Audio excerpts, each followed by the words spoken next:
I'm going to briefly introduce myself. So I'm the founder and the director of Learning Life, and going to basically be shepherding you guys.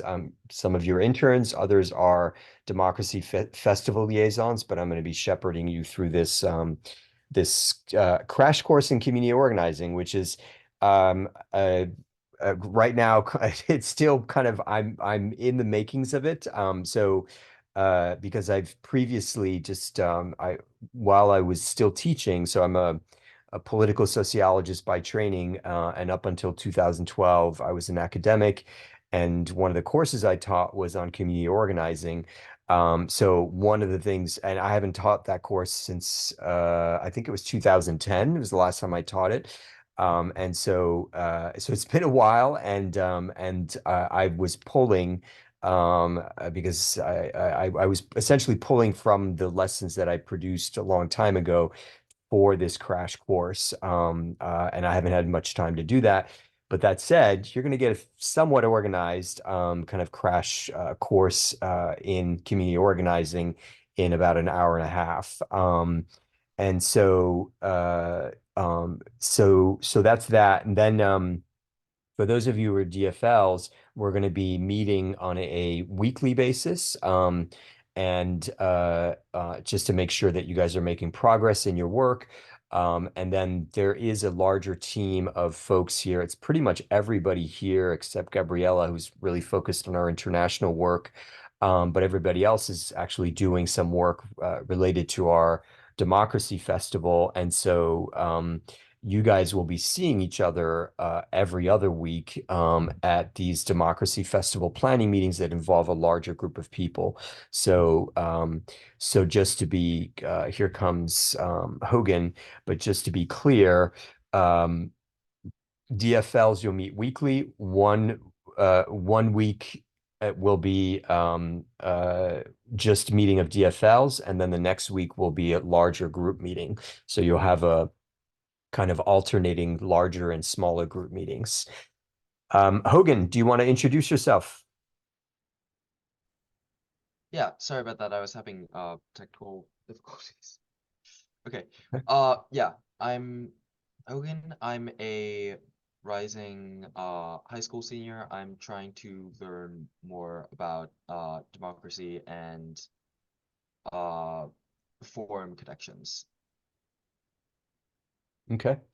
Form connections, meaning like to get to meet people and so on, politically, Yeah. civically in the community. So great. So you missed the introductions to the others, but I'm going to take a photo of all of you guys. I typically do this to just share with people what we're doing and so on. So on three, if you could all smile, I would appreciate it. Hold on a second. Um, one, two, three, smile. Fantastic. Let me see. Everybody was smiling, no eyes closed. Perfect. Okay, so we're going to get started, and I'm going to share my screen in a moment. What I'm going to do though is share a document with all of you. And so first I need to, it's a Google Doc, and I need to get all your emails. So Redham and Caitlin, if you could type your email in the Zoom chat, and then I will grab it and put it into this Google sharing document here. So hold on a second. While you're doing that, let me grab the interns' emails. So Audrey and I think Hogan, you guys already had access to this, but while I was working on this document this morning and last night, I unshared with you. That's why I'm resharing with you, um, and because I just basically didn't want you to get lots of emails with me making edits to the document and clogging your email inbox if that was going to be the case. Okay, so you all should be receiving that. And let me just get Caitlin. And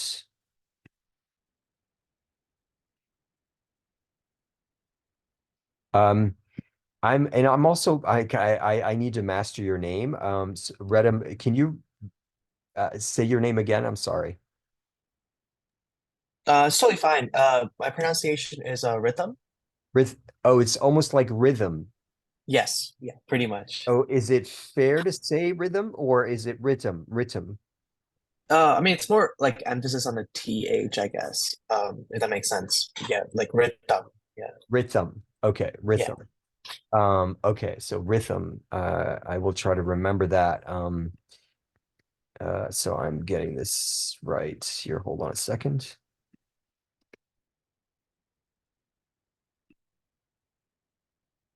Okay. Now let me share my screen. And actually, you know what? I don't know if I necessarily need to share my screen. I may share my screen at certain points, but you guys are all going to have access to that document. You should let me know if you don't have access to it. But if you do, then you can just be looking at it so that you have both the document that you can look at, and then when we have kind of, I'm going to be asking you questions along the way to keep you kind of engaged and so that I'm not droning on for too long. Um, and so we'll have both open. You should have both open, so you can see all of us, and then you can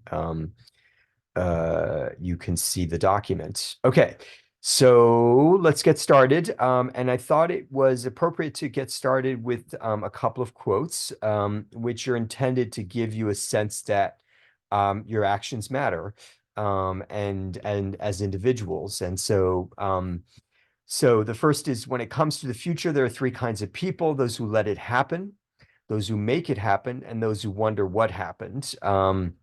And the second you may have heard of before.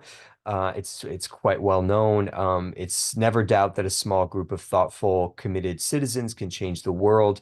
Indeed, it is the only thing that ever has. And that's by the anthropologist Margaret Mead. The point here is to underscore that your actions matter. Community organizing is all about action, and individuals, when working in concert with others, can change history, literally. And so that matters.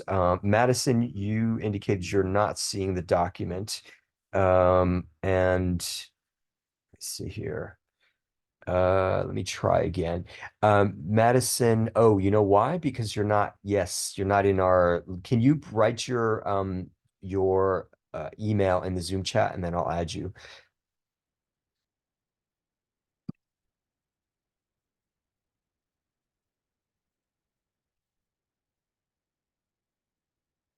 Okay, great.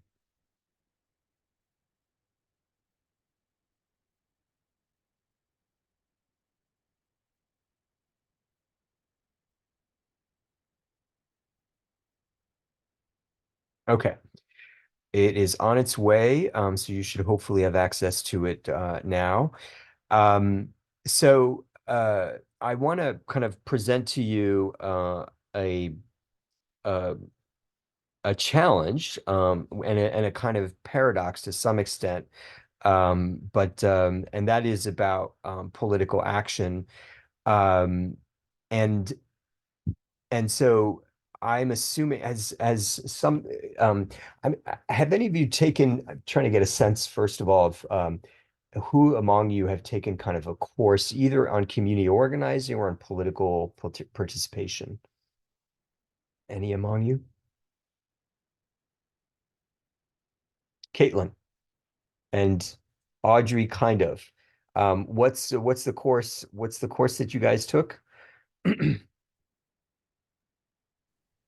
For me, it was just the sort of like basic American politics class. They covered a lot about the idea of the free rider problem and the whole collective action problem issues stuff. So, Good. Okay, and then you probably noticed that we're going to be talking about that. So that's good. Audrey? Um, yeah, I feel like in a couple of my courses, like they've kind of touched just as a political science major and like AP Gov and politics was like like in high school, actually. That was probably like my first look into it. Like we actually talked a lot about political action. Um, but yeah, as Caitlin said, like at GW, like the basic politics courses and like I've done courses on like US political culture, which has talked a lot about just like the history of like or political organizing in the US. So I've gotten like a basic background of it. Okay. Well, that's good. Generally speaking, I find that, political science departments are good at giving you an understanding of things, but both theoretically and in terms of observation, but not necessarily in terms of practice of politics. And so this is more kind of focused on the practice, although we are going to be dealing with theory to some extent and concepts, because those are essential to practice. So I don't encourage you to read ahead on this. I think you should just come along with me as we go about going through this document. But without reading what some of you, I imagine, have already started reading, but so I don't encourage you to read from the document, but if you can, it kind of in your own words, one of you kind of venture, and it may be either Caitlin or Audrey, but anybody else, feel free to kind of chime in. Why is it irrational for people to take political action?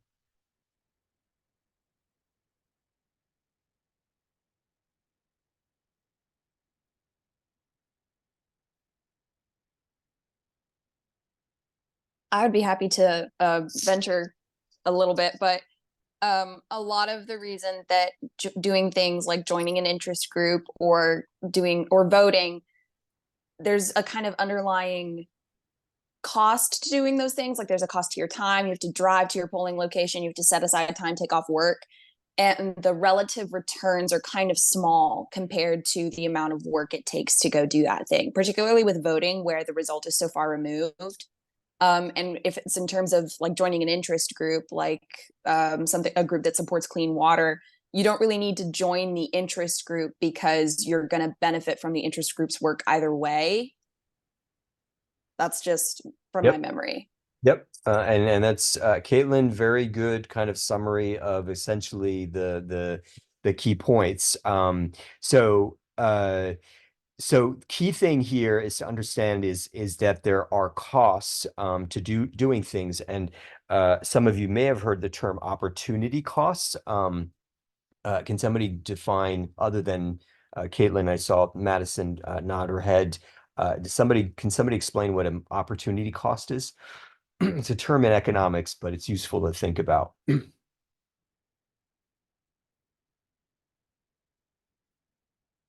It's like what you can be doing instead. Yeah. So, but explain that more fully. Why is it that a cost?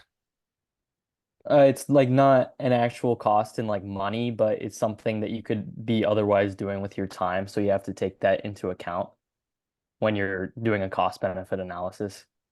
Yeah, it can actually involve money. It can have lots of implications, including for how much money you make if that's your goal. But the point is that with any action you take, you could be taking other actions, courses of action. There are some particularly fateful actions, or decisions you guys are going to make in your life, among other things, what career, what jobs you're going to take, what career you're going to take, if and who you're going to get married to, whether you're going to own a home, or you have the ability to own a home, and so on. So they're assuming you're going to have that ability.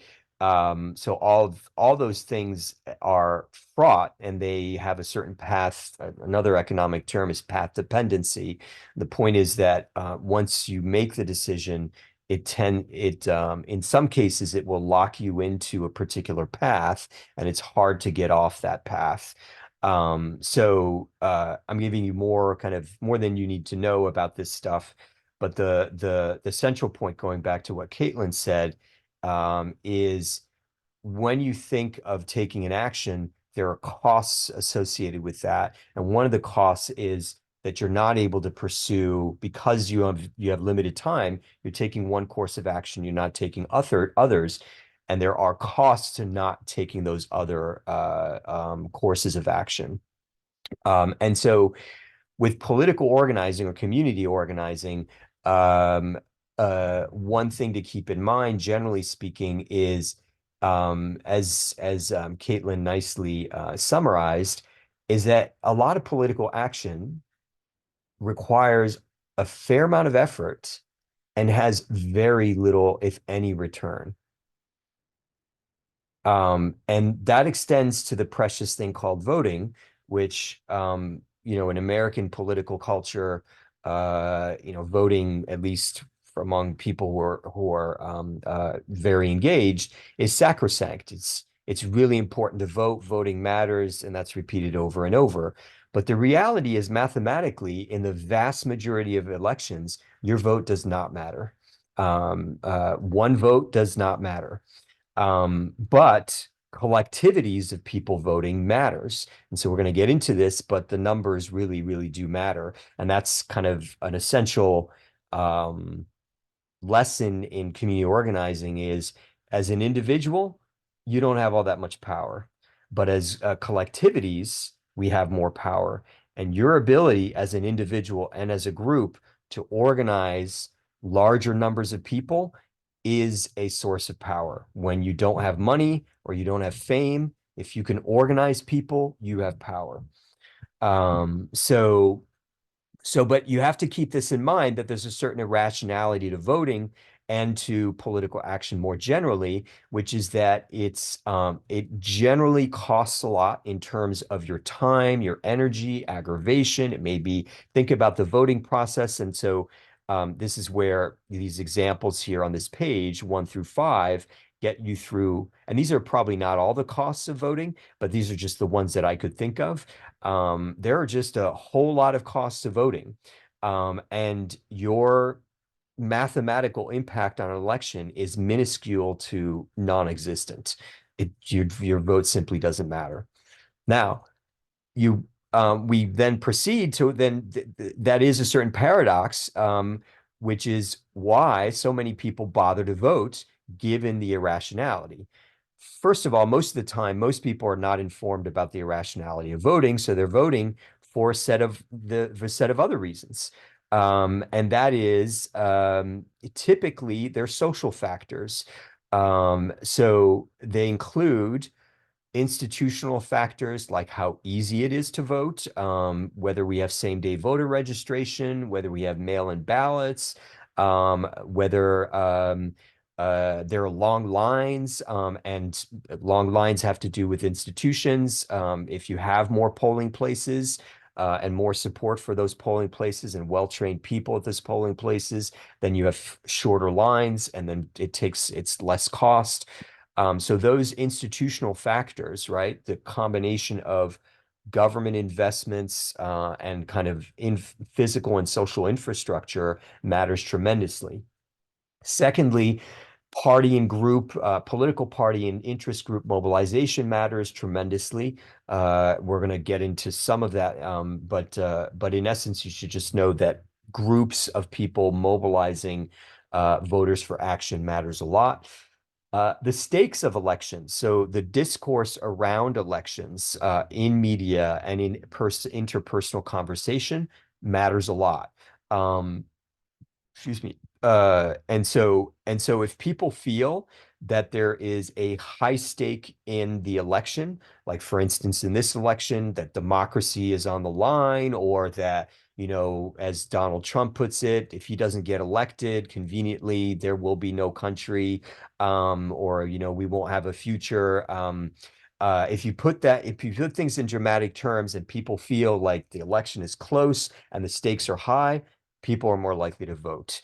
And that's, again, a social phenomenon. It's a discursive phenomenon where people are talking about things and they're giving each other a sense of the stakes of the election.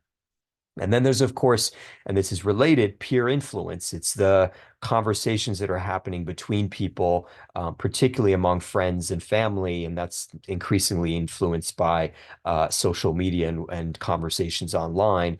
And then lastly, there are cultural identities and beliefs. There are a small segment of Americans who actually believe that their vote is tremendously important as a moral thing, and that people died for their right to vote, that voting is necessary for democracy or social justice or whatever. It's part of my family. My mom would kill me if I didn't vote.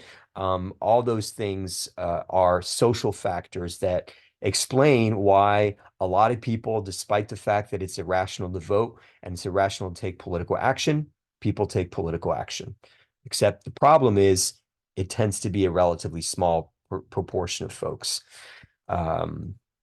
So that's stuff to keep in mind.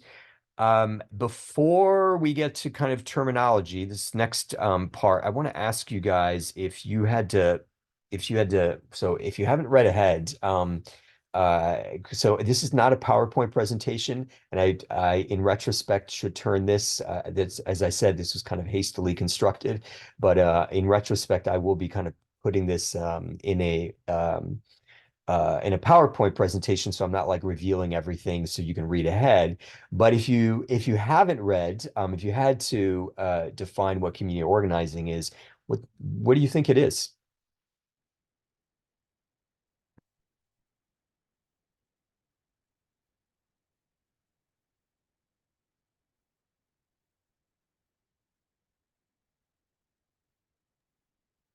I can like just give the answer out or Yep, rhythm. Go. yeah. Go ahead. Yeah, for me, community organizing is basically just going beyond just like people you know and everything, and people that are, I guess, in a community or somewhere that's outside of just your location area to come together for like a united goal. It doesn't have to be like entirely political. Like I'm in the GW's Indian Students Association, and we do like a community gathering for like different Indian events. So with that logic, it's like bringing people together for a collective idea, collective culture, collective like cause, basically. Great. Any other ventures on defining community organizing?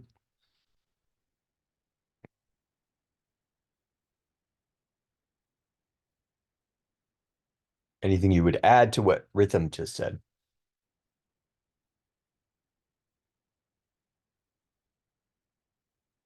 I am going to call on some of you because it's always good to make sure that you're feeling like you're part of this, and I want you to be attentive, especially if I haven't heard from you. Julie, would you add anything to that definition of community organizing? I think I would maybe add that there needs to be like a baseline like understanding, maybe between people, or like there needs to be like a um just like one basic belief at like the beginning that gets like people together, I guess, and then from there like people can have different whatever, and then together they can like be collective, but I think there has to be an understanding. That's important. So it's shared understanding. Rhythm, you pointed out kind of, yeah, there's a community of people and it's about taking action together.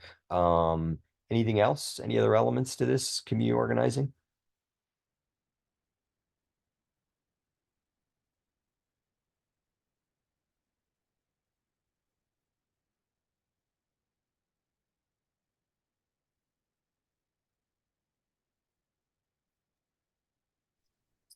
This isn't necessarily a novel ad, but I think that one other thing about community organizing in particular is that, in my experience anyway, it's usually for communities or groups to mobilize more on a local level. That's how I've experienced it anyway. It's less like mobilizing for national things and more about like serving your community regionally or locally. And I think you mentioned earlier, Paul, that you had a background in teaching. You're using those strategic silences really, really well. It's like very, very pressuring people to answer. I did tutoring in college and I was like, oh, I recognize this. Yeah, yeah. Well, but yeah, absolutely. I'm hoping and encourage you guys to have to kind of form your thoughts. And you don't have to, I mean, this is new to most of you, so I don't expect you to have like really deep thoughts on this stuff. But it's important for you guys to be thinking through this stuff. So as this document, if you're looking at some C at the bottom of page 2, some CO terminology, I would simply define community organizing as moving a community of people to collective action. But that said, there are some kind of things to qualify. So first of all, it is collective action, not individual action. And we tend to think of participation in individual terms, but there are as the famous sociologist, some of you are probably familiar with, Durkheim, called some collective effervescence, which is there's certain things that happen and that can only happen when groups come together that individuals don't necessarily have. And that can be quite powerful, and that community organizers have to be aware of. So the point is that it's collective action, not individual action, on the part of a community. That so generally speaking, community organizing is democratic in these senses. One is that the purpose is to empower community members to act together. Two is to determine their shared needs or wants. And so it's attentive to all the members of the community. And so the inclination is to try to engage as many people as possible in the community. So there's a certain kind of egalitarian democratic ethos to community organizing. However, that said, there are more conflictual approaches to community organizing, particularly on the left of the political spectrum. And conflictual is not necessarily a bad thing. So conflict is endemic in democratic and, in fact, in politics generally, whether it's a democratic or authoritarian regimes. And so conflict is not necessarily a bad thing. It is kind of part of coming to agreement and so on. And so this more conflictual approach, though, is approach to community organizing is focused on redistributing power away from people who have the most power and who are in positions of power to those who have less or the least amount of power. And so that inevitably involves conflict, because typically the people who have the power don't want to get rid of it, and they want to hoard it. And then the people who do not have power maybe want it, and in some cases they don't want it. They don't even know that they don't want it. That they might want it. So there are all kinds of challenges to organizing people who don't have power. A community. So as Caitlin pointed out, when people think of community, most of the time we think in local terms. But a community is best, it's perfectly valid. But a community is probably best defined not so much in local terms, but as and this gets to what Julie was saying about kind of having shared ideas, and this is important. Is it's based on some sort of a feeling. So you guys may have been exposed to another classic work called Imagine Communities. It's a work essentially in political studies, but that underscores that community is to a great extent imagined. It is something that people create together. It is not a natural thing. And by the way, the work of community organizers is to create this sense of community. That's a large part of that work. And so a community is best defined as a group of people who feel some connection to each other. And that can be based on place, so it's local, or it can be based on a shared history, language, religion, political ideology, or else. A community organizer is basically somebody who is moving a community to action. And community organizers work on developing relationships And so relationships are really key to building collective power. The more relationships you have, and the stronger those relationships, the more power you have as a community organizer. So that this comes to another term, which is collective power, and it is essentially the shared trust, knowledge, skills, commitment, efficacy, cooperation, money, and other resources that people that help people or help groups to make things happen that they want to happen. A little note about efficacy. Efficacy is a term you might have, for those, I think the vast majority of you are in political science, I think, if I remember correctly. Efficacy is a term in political science. It's typically called political efficacy or self-efficacy, but it can be used in collective terms as well. And it essentially refers to people's sense that they have power, that I or we can get stuff done. And it turns out it matters a lot to an organization or a community's ability to get stuff done, is if people feel both an individual and a collective sense of efficacy, that yes, I as an individual and we as a group can get stuff done. And keep in mind, when you in surveys of Americans, oftentimes there's very little sense of political efficacy, right? People don't have a sense, I as an individual don't matter, government doesn't give a shit about me, and there are all kinds of kind of really cynical, negative attitudes about politics. And unfortunately, that's undermining people's ability to have power, is if you don't believe you have power. This last term, I suspect all of you have a sense of, but part of your collective power is social capital. And this has individual and collective implications. Can somebody define social capital without looking at what I wrote? And who do you associate? Because I imagine some of you, how many of you have heard the term social capital? Okay, about 5 of you, I think, 6 of you. So most of you, what's it mean? Why does it matter? I mean, oh, I was gonna say, like, typically in like economics, capital is like usually like physical resources that produce some kind of output. So it could be like factories, technology, humans, like people, labor, and like knowledge, and like so like you gain like human capital like through education and experience, so like skills and knowledge that are put into something and create value. Um, so like I think the term social capital is like the kind of like what I just said, like people's like knowledge or like val like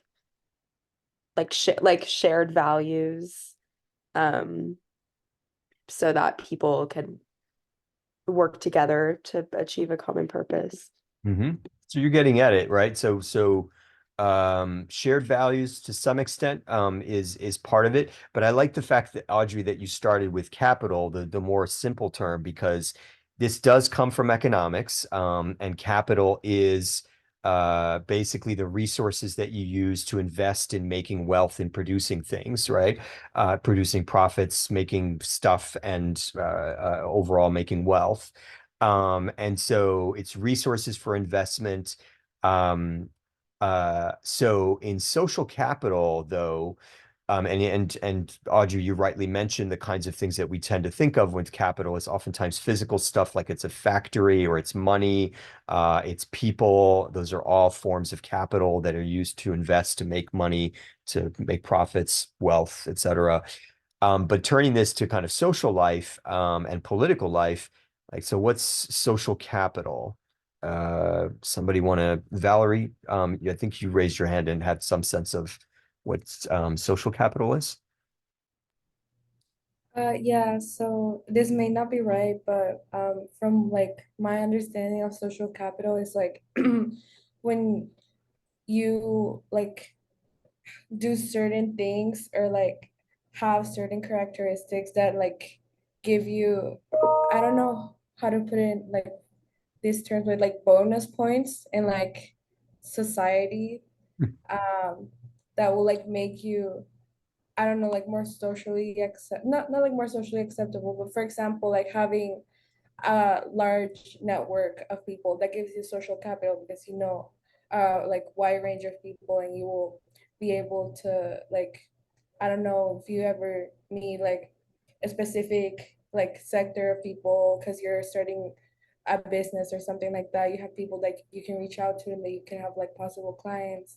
Um, so that I don't know how to explain it like so like better, but Yeah, but yeah. you're definitely getting at it. Like your network is probably it's somewhat of a coarse definition of social capital, but it is a decent like starting definition of social capital is your network. It's your social network, right? But to be more precise about this, and it gets at what Hogan is interested in and rightly interested in, kind of like why you guys are interested perhaps, and the reason in part why one of the benefits that we ascribe to being a DFL or Democracy Festival Liaison is that you're going to increase your social capital, you're going to increase your network. But a more precise definition that I use for social capital is how many people you know, how well you know them, and how much you trust and cooperate with them. That's a more kind of a deeper definition. So it's how many people you know, how well you know them, how much you trust and cooperate with them. The trust part is really important. It gets to what Julie was pointing out earlier about like the importance of shared understandings and so on. And I think somebody mentioned, I mean, and I mentioned kind of the importance of relationships. Um, and I liked that the Valerie used this term kind of like bonus points, because I think in some sense that's true, right? Like if you have a lot of social capital, you just get a lot more social bonus points. Like people go, oh yeah, I know that person. I trust him. He's good. We should follow that person. It's the same with a group. You guys, if you're following the NRA, the National Rifle Association in the United States, among some people, and it's fallen to a great extent in its social notoriety or prestige. But the point is, they had a lot of bonus points. They lost it recently because it seems like they're misusing their money, and lots of people hate them for being associated with a lot of gun deaths in the United States. But the point is, groups and individuals have social capital, and it is kind of like bonus points in the sense that if you see that organization has high social capital, or you see that individual and they have high social capital, people want to follow them, they want to listen to them, et cetera, and so forth. And that comes from your social capital. How many people you know, how well you know them, how much you trust and cooperate. Julie, do you have your hand up? Yeah, sorry. I was just gonna add what I think the most common one I've come into contact, I think, with is like church leaders or things like that. I feel like they have like a lot of like social capital and a lot of movements have started like from there. And I think that's like the ones that I've known the most, I guess. Yep, absolutely. Church leaders have, and that's in some sense, it's kind of moral capital, right? Because their social capital is predicated on a certain belief in a set of religious ideas, as opposed to, like a political party official, let's say in the late 1800s, in the United States, in the era of mass party politics, where it was your ability to deliver the goods. It's not so much your moral leadership. It was, hey, if you vote for us, you might get some bread or something like that. So there are different ways in which you can kind of the bases for kind of your social capital. Okay, so so that's it for terminology. I want to get to 4 reasons why community organizing matters and do that quickly, and then get into some of the broader principles. Um, so today, FYI, we're not actually going to get too much into brass tacks details. We are going to get into some brass tack details because I think it'll be applicable generally for all of you, but we're going to operate more at a general level. So these 4 reasons why community organizing matters start with that community organizing matters in whatever political regime you're in. It's not just in democratic regimes, because all regimes, all societies rely to some extent on a popular base. So even dictators need some sort of a popular base to operate, to exercise power. And the same goes for organizations, whether they're nonprofits, businesses, or government agencies. If you have collective power, that including that social capital, you have more of an ability to get things done and to access to do what you want to do, essentially, as a group or as an individual. Second, is that if community organizing is pretty much important in whatever society, it's particularly important in democratic societies. And that's in part because we are in democratic societies interested in everybody's welfare and views. There's a certain kind of egalitarian ethos to democracy and to community organizing. And democracies that have a lot of collective power developed through community organizing are better able to meet their needs and their wants and to address problems. So third, community organizing just gives voice to and power to more people, and so that matters if you are support democracy and you think that more people should have power. And then lastly, and this is on a personal level, your success in life professionally may depend in no small part on your ability to organize a community, whatever that community is. So it's worth knowing some community organizing because it is pretty damn important, and it's especially important in democratic societies. So it has personal benefits and collective benefits. So we're going to get into some general organizing principles. The first one, and this is something that I've been kind of intimating at, is that there's power in numbers. I have an article out there on the internet, and it's a really short article on like 3 equalizers. I think it's called like 3 equalizers in an unequal world. And one of them is time. So we live in a very unequal world, not only in the United States, but in the wider world. If you put things on a global scale, I'm sure you guys are well aware of this. Actually, it's not that the rich are getting richer and the poor are getting poorer. It's actually the poor are getting richer, but the rich are getting super rich. And that's how inequality is developing in the world. And so that is under those circumstances, it's important for a community organizer to think about what everybody has, regardless of how much money or wealth or social cap. Well, let me take that away. How much wealth or fame that you have, right? So some people have a lot of wealth and fame, and most of us don't have a lot of wealth and fame.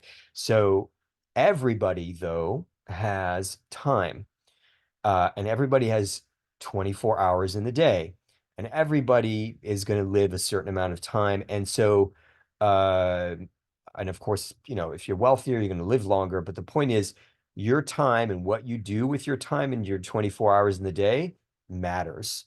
And so that is one equalizer in our unequal world. The second is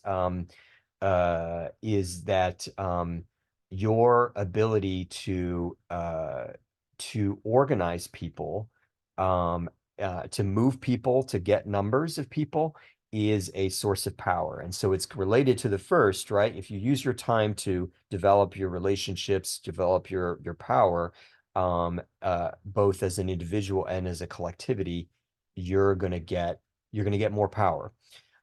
So I mentioned in this article that I wrote that some people who live in the United States but come from other countries, and we have a growing number of people who are immigrants in the United States, growing proportion of the population are immigrants, think that they don't have power because they can't vote. And that is utter bullshit. You have just as much, if not more power. In fact, you can have a lot more power than people who have the ability to vote in the United States if you you may not be able to vote. As, let's say you're Canadian, you can't vote in American elections, you can't determine the you can't vote personally, but you can organize other people to vote. You can organize American citizens to vote. And that means if you organize 10, you're a Canadian and you organize 10 people to go out and vote, versus that one American citizen who goes out and vote on their own, you have 10 times the power of that American citizen. So the point is, and it doesn't just apply to voting, your status as a legal or illegal immigrant or whatever doesn't matter to your political power. Your political power is contingent on your ability to get people to do stuff. And so, and that it doesn't matter how famous or powerful you are. And interestingly enough, the more people that you can get, you can move to vote or do whatever that you're looking for people to do, the more fame and the more power you tend to have. Those three things tend to go together. So the more organizing power you have, the more fame and money, if you want those things, you're likely to have. Politicians, by the way, when they've finished elected office, oftentimes they end up with plum positions, making hundreds of thousands more money than they were making as elected officials. Why? Because they have a huge amount of collective power, particularly social capital. They know lots of people very well, and lots of people in high places, low places, et cetera, and so forth. And that has monetary power. It means money. Okay, so there's power in numbers, there's power in relationships, and that is social capital. We've talked about time as a great equalizer. I want to turn you to somebody you may have heard of, but you may not have heard of this point, which is there's a French philosopher named Blaise Pascal. He was a devout Catholic at a time when Catholicism was under attack. It was the age of the Reformation. He was kind of freaked out about this Reformation, and he was like thinking about how do we get people to be good Catholics. And in one of his works called, I think in English it's like Thoughts, Pensées, he argued that if you want people to become good Catholics, don't preach to them. Just get them to go through the motions of being a good Catholic. Have them kneel, have them pray, have them, do the rosaries, whatever I'm supposed to be, well, I'm not supposed to be Catholic. I was raised Catholic, but I barely know Catholicism. And yet I have a relationship with somebody who's a religion professor. But I know very little about religion. But my point is that going through those motions of being a Catholic, his argument was, is more effective at getting people to be Catholics, to do something, to be a Catholic, than preaching at them about the importance of Catholicism or about hell and damnation, et cetera, and so forth. So there's something counterintuitive about this in generally speaking, in the Enlightenment and in the modern era, because in our era, we tend to think of the life of the mind is really important. and what you think has enormous impact on your life. And so if you can convince people using their heads, using reasoning, then you can move people to action. And what Blaise Pascal is saying is the opposite. That if you just get people to go through the actions, then they will believe. And so there's an argument here that's of relevance for community organizers, which is that it is important to get people to just show up to stuff and do things, and not necessarily spend a lot of time trying to convince them. It's just show up and do stuff together. And in the process of doing that, if you can somehow get people to show up and do stuff together, they will start to believe, as opposed to the other way around, where you have to convince them first and then you get them to do stuff. So for us with this Democracy Festival, part of the implication here is it's not going to be sitting down and having a long conversation with people about democracy and the importance of democracy. It's rather going to be pitches in some cases like, hey, we're having a fun event. It's the first Democracy Festival in the United States. Yeah, democracy is important. It's election year, but we also want to have fun. Come to the show. It's going to be kind of a casual in some cases. You may vary your pitches. In some cases, it's worth sitting down and having a deeper conversation with people. But in some cases, it's kind of like a casual, hey, let's just go through the motions. Let's just go to a festival and have some fun. And in the process, our hope is people are going to come out of this with some sense that, yeah, actually democracy is more important and I should be more involved. So that's some theoretical kind of approach to this. Any questions or comments on this stuff thus far?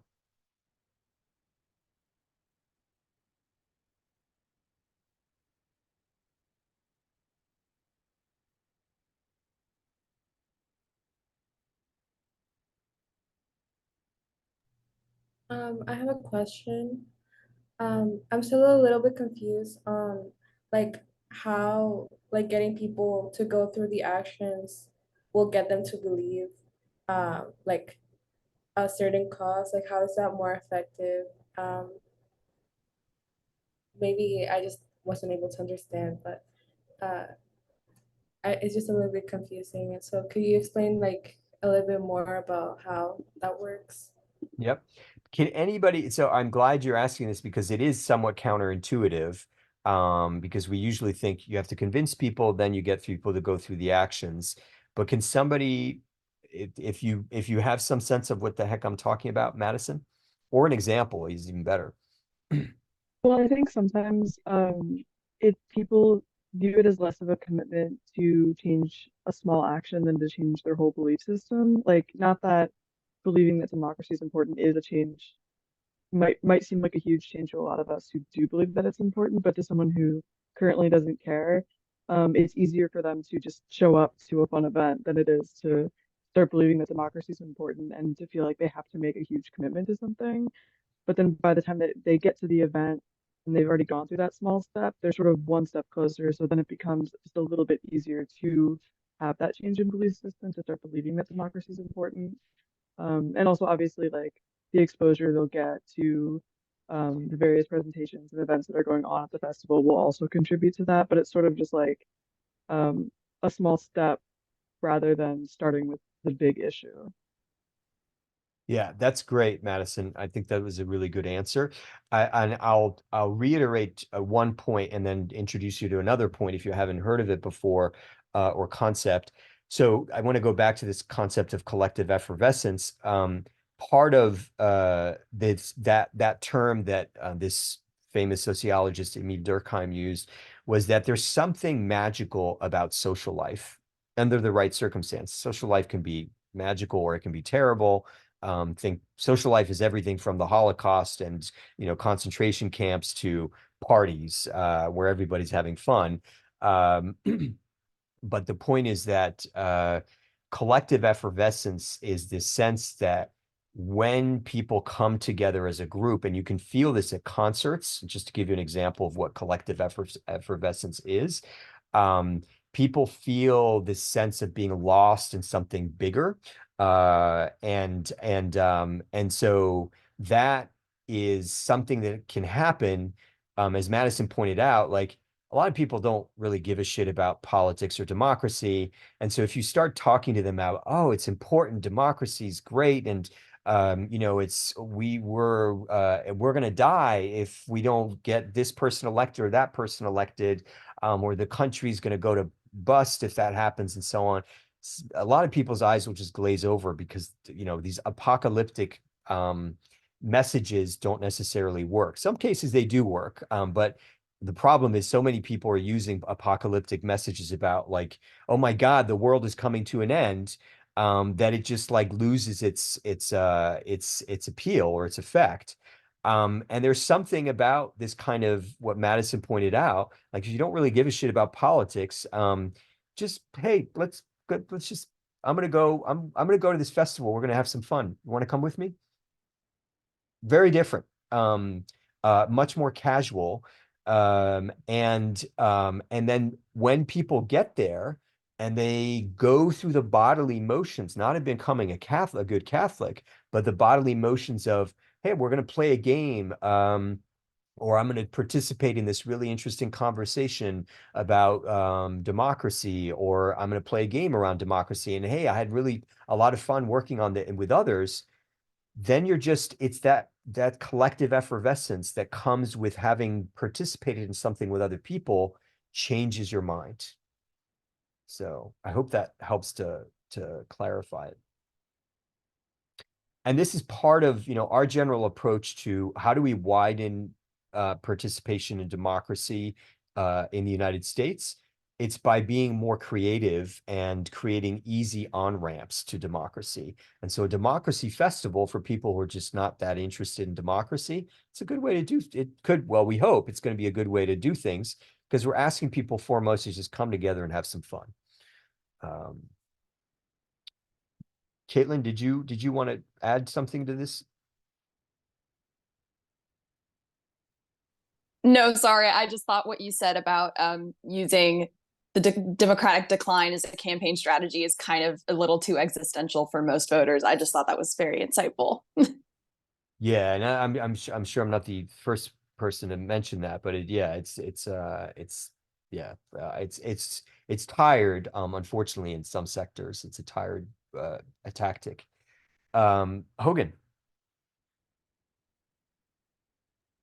I think there's also an element of all of the like apocalyptic and very polarized messaging is very it's a lot of it is online, or when it's not online, it's through like hearsay and conversations in cases where people don't agree on what reality is.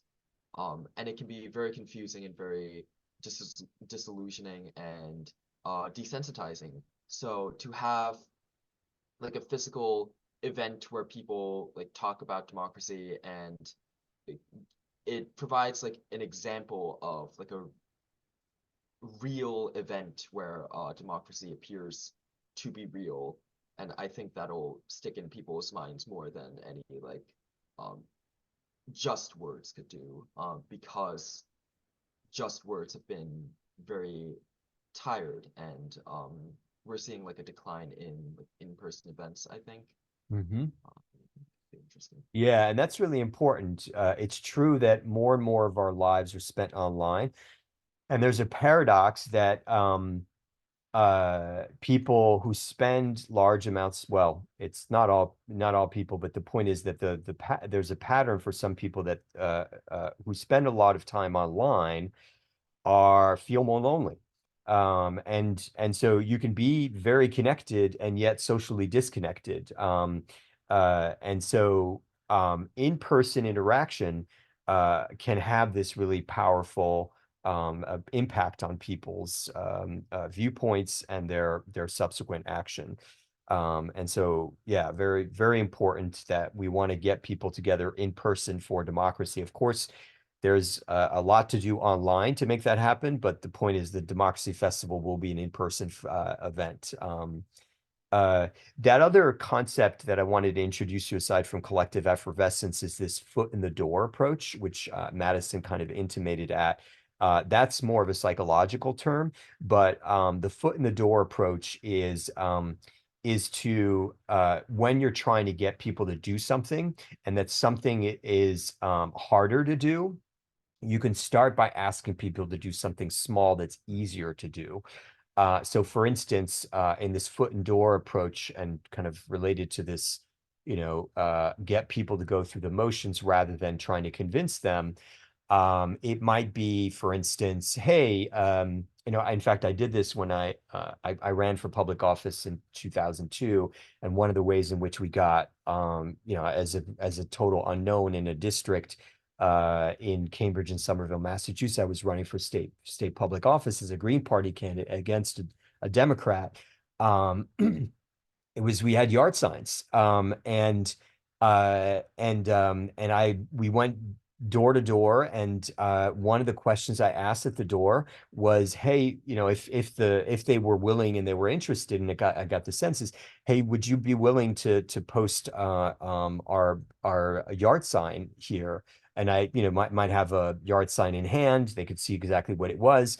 And it was two things. One, it's easy to do. All they had to do is drop it in the ground. And I didn't really have to necessarily convince them to vote for me. I could just say, hey, we had a good conversation. They seem to like me. We're trying to get the word out about a candidate that people will have on the ballot that they can vote for. And this is one way they can help. Small thing.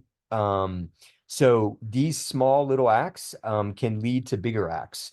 That putting that sign on the yard may have come before. You would think it would be the opposite, right? That, oh, I'm going to vote for this person, and therefore I'll put my yard sign in. In this case, it could be the opposite. I'll put the yard sign in, and then actually I'll vote.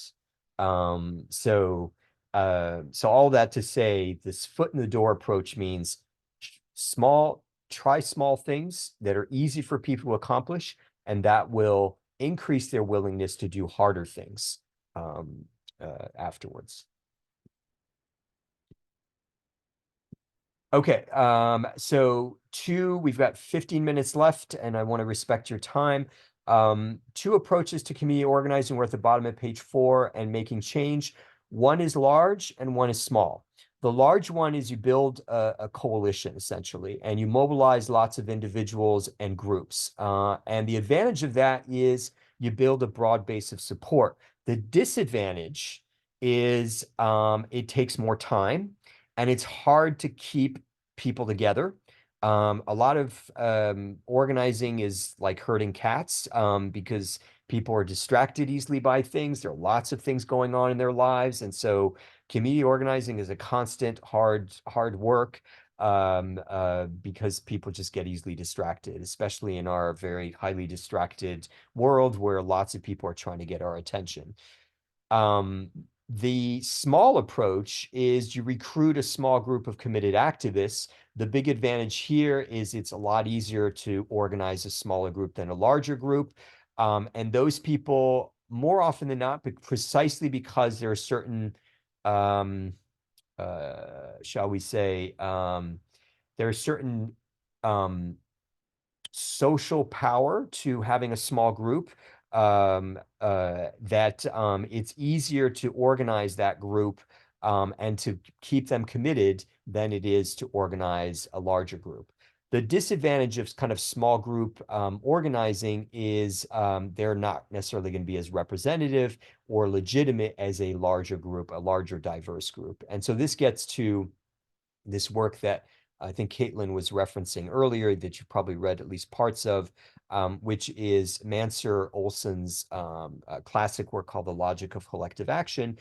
The key thing you need to know from this is that ironically, it is generally easier to organize small groups of people, and those small groups tend to win out in politics over larger groups, which is somewhat counterintuitive because you might think that larger groups win out over smaller groups.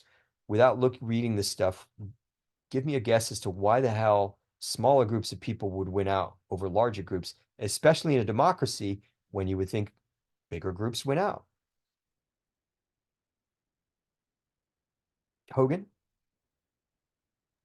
Smaller groups might be faster and more focused to move in a certain way, where larger groups might kind of be stagnant and not there's less connection, so there's less pressure on the members of the group to actually act, and it's also hard to get everyone to go in a certain direction. Yeah, you've largely got it, Hogan. But Caitlin, do you want to get at this free rider concept? What is that? Because you mentioned it earlier. Yeah, basically, the free rider concept is this idea that there can be people who benefit from collective action without participating in the public act or in the collective action. So a good example is particularly with anything that's a public good, like the environment. If you join a group like Greenpeace and you go out every week with your clipboard and you're trying to get people to sign a petition and you have success, oh my gosh, they passed legislation that cleans the air. You can't keep the people who didn't sign your petition from benefiting from that. So there's a collective action problem in that people don't really want to mobilize for something that they could be beneficiaries of, regardless of whether or not they participate in an action. Yep. So there's this general free rider problem, very well defined by Caitlin. And it's compounded. So as Hogan was suggesting, as indicating, by if you have a larger group, sometimes people aren't going to notice if you don't do what you're supposed to be doing to make the collective good happen. Whether it's clean air or whatever. If you're a larger group, you can kind of like disappear, and people won't notice if you don't actually contribute to the hard work. And so, but in smaller groups, it's the opposite. You can see who's you're more likely to see who's not participating and who is, and that matters a lot. There's plenty of evidence that when people feel like they're being observed, they act differently than when they feel like they're not being observed. And so yeah, so it's something to keep in mind.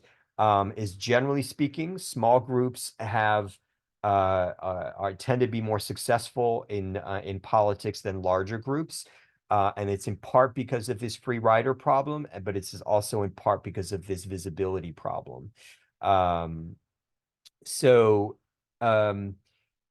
one last thing, kind of broad point about community organizing before we get to just some short things I want to talk about in terms of like objectives when it comes to so objectives, and then just about our approach to the Democracy Festival.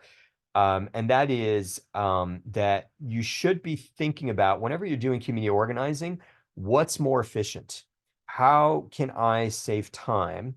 But there's a tension between efficiency and effectiveness to some extent. So because I do not want you to think that mass mailing is the best way to get things done, mass emailing or mass blasting on social media, because it's the opposite. So on the one hand, I want you to think about what's most efficient to get things done. But efficiency means not just what cuts down on my time, but also efficient in terms of what cuts down on my time and yet is still effective at getting people to do what they're supposed to be doing. Okay. So, and that sometimes can mean a long conversation. So ironically, kind of the most efficient thing may be in some cases a long conversation, in some cases, oh, just, hey, want to come with me to where I'm going to a fun event? It just depends on the person, depends on a variety of things. Oop, we just lost somebody. Oh, that's right. I think Nick indicated he had to leave early for a meeting. And so keep that in mind. You want to think about what's most efficient, and in the process, what's most how do you get your biggest bang for the smallest buck, is essentially it.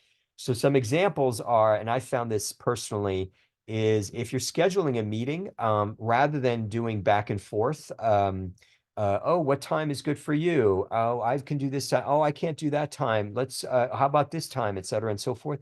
Use something like Doodle or Calendly or something like that, so that you just get that's timing stuff off of your plate. If you think of, as we go through our meetings, stuff that makes our work more efficient, by all means, recommend it, suggest it, et cetera, and so forth. We may not all, follow it, but the point is we should be trying to be more efficient and impactful. Other examples are like passive tabling versus active tabling, and then asking, are you registered to vote, as opposed to, would you please register to vote into land?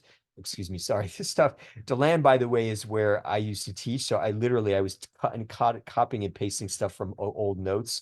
DeLand is the town, Stetson University is where I taught in Florida. But the point is, what I'm trying to convey here is, these are just examples of ways in which we can try to be more efficient with our time. Just so you're clear on what active tabling versus passive tabling is. Tabling is when, people sit at an information table, and you've probably seen this before. People are like on their phones when they're sitting at the table, and people are just passing by, and they're not doing what they're supposed to be doing. Active tabling is when you actually engage the audience that's passing by your table. It's asking them a question, like a simple foot in the door question, right? Like, hey, sign this petition, do something very simple, or have you heard of this, or blah, blah, blah. Try to engage them in some way. That's active tabling versus just sitting at the table, being on your phone, and waiting for people to come to you and sign up for something. Okay, so let's get to the numbers, and here I'm going to share my screen.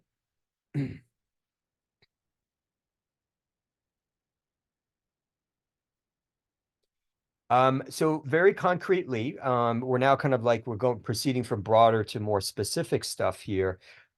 These are the numeric objectives for our Democracy Festival. So by what we hope will be October 19th, Saturday, October 19th, we want to do three things. One is get 2,000 RSVPs. We have a form. It's here. You can click on it. And you just want to get people to say, yeah, I think I might show up to the Democracy Festival, so I'll fill out this short form. Easy foot in the door approach. So this is just getting people to sign up. The good thing is, once we have their information, we can let them know we can keep them apprised. It's not going to be the only thing we do, but we can keep them apprised via email. And I think that's pretty much it, because that's all we'll get is their email addresses and I think their names. It's pretty much all we collect. Second thing, and oh, by the way, so we are going to be asking people specifically if yes, I generally want to attend the festival, fill out the RSVP, but there are specific events at the festival that we're going to be asking people to participate in. So that includes this youth assembly on security. I'll talk more about that for those of you who are new to this. The DLC visioning process, and then this international family diplomacy dialogue on democracy. So in some cases, people will be filling out 2 or 3 things rather than just one. And that's to help us kind of keep them apprised and figure out who's more likely to participate in what. The second thing that we're looking to achieve is to get 200 Democracy Festival partners. Those are both individuals and organizations. And so we are probably about halfway there. I mentioned 75 as the number to those of you who were at the Democracy Dinner on Saturday, but that doesn't include a lot of individuals who are involved with us. But that does include all the organizations. So the point is, we're probably at about 100, and I suspect we'll get to 200. I'm less worried about this one than I am worried about the 2 others. So about number 1 and number 3. And number 3 is raising $50,000. I've actually, to be honest, I've never raised $50,000 in my life at a grassroots level. I've raised like $30,000, but not 50,000. And so so the point is that this is very much going to be a grassroots affair. But yes, some people are going to be contributing small amounts of money, and we are going to be charging tickets prices for the festival. But of course, we're going to have like free, for anybody that shows up at the festival that doesn't have a ticket and can't afford it will be able to come. We're not going to be denying anybody at the door. But the point is, we are going to be telling people in advance, hey, we're charging for these tickets. It's not a lot of money. It's $3 and $5 in advance for kids and adults, and then $5 and $7 at the door of the festival. But that's one way. We'll be doing vendor fees, but some of the money we just have to raise beforehand. However, so that said, with these three goals, 2,000 RSVPs, 200 DF partners, $50,000, the goal that you guys are going to be primarily focused on is the 2,000 RSVPs. If you want to help in other ways, you're more than welcome to. In fact, I encourage you to, but the point is that because it's good for in the long term, for you to be able to do a variety of things. But that's going to be the main focus, is that 2,000 RSVPs. The last thing here on let me just see here. I'm going to stop at our community organizing approach to DemFest, and then this other stuff will come later, because we can get into tactics later.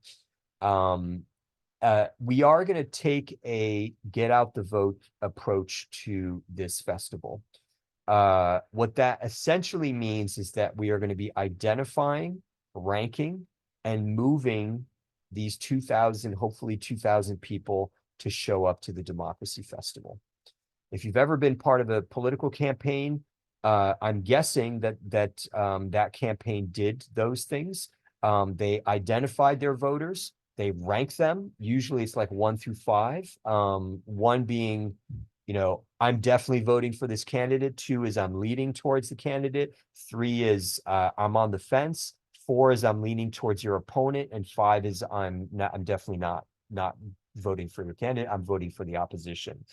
We're not going to necessarily have a 5-point ranking system. But the point is, we're definitely going to rank our folks, and then we're going to work to get the 1s and 2s, the people who are most inclined, to the festival.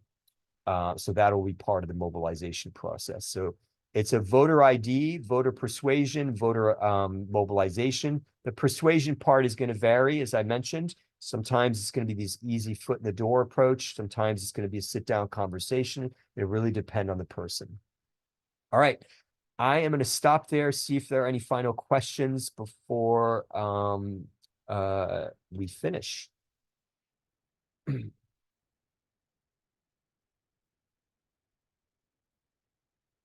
Oh, Hogan.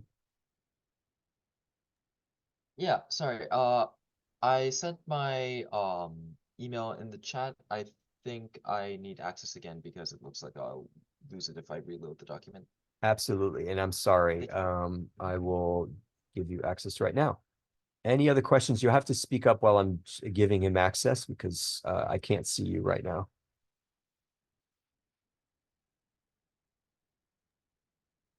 I have a quick question. So for our actions this week, obviously I've just started. So what do you recommend we do between now and our next meeting to sort of get the ball rolling? Yep. You can, if you just scroll down to the bottom of page 6, some initial community organizing tactics, that will answer your question. Under that, just, you don't have to read under construction, but that bottom of page 6 and most of page 7 should give you plenty to work with this week. Perfect. And then do we need to log our hours somewhere? Is there kind of a centralized place, or do we just? I'm glad you're that organized that you would be thinking of logging your hours, but I'm not going to be expecting you guys to log your hours. What I will be looking for is concrete results, and that will be evident from the number of people you have in you're each going to get a connections sheet, and I'm going to actually send that. So Hogan has one, And I think so all of our DFL. So Audrey has one, Hogan has one, and Retham and Caitlin, you'll be getting one today. I will send you basically a sheet where you can start filling out people that you know, that you are planning to kind of communicate with to get them to the festival. So you can start filling that out and go gangbusters and put as many people as possible on that. And then ultimately it's the number of people actually RSVP. And at each of the surveys that we have for RSVPs, for to partners, et cetera, and so forth, we ask the question, who referred you? And they're going to be referring to you guys. So you do want to mention, hey, by the way, when you do fill out the survey, make sure you know my name and mention me, because that's how you guys get credit, for so to speak, credit. I just want to remind you that there's $1,000 prize for the DFL that brings the most people to the festival. And so, not that the $1,000 prize should be, ultimately you should do this because you care about democracy, et cetera, and so forth. But I'm just saying it's a nice plus, for the person who brings the most folks to the festival. But I think you all benefit from your hard work, and if you manage to get the people, and we're going to be tracking everybody that comes to the festival, so we'll be able to figure out who actually shows up, and hence why we'll be able to kind of determine who got the most people to the festival. So everything is trackable, and so those numbers are what going to matter, not the time you put in, but of course there is a relationship between the amount of time and your success. So that was really long-winded, but hopefully helpful. Any other questions?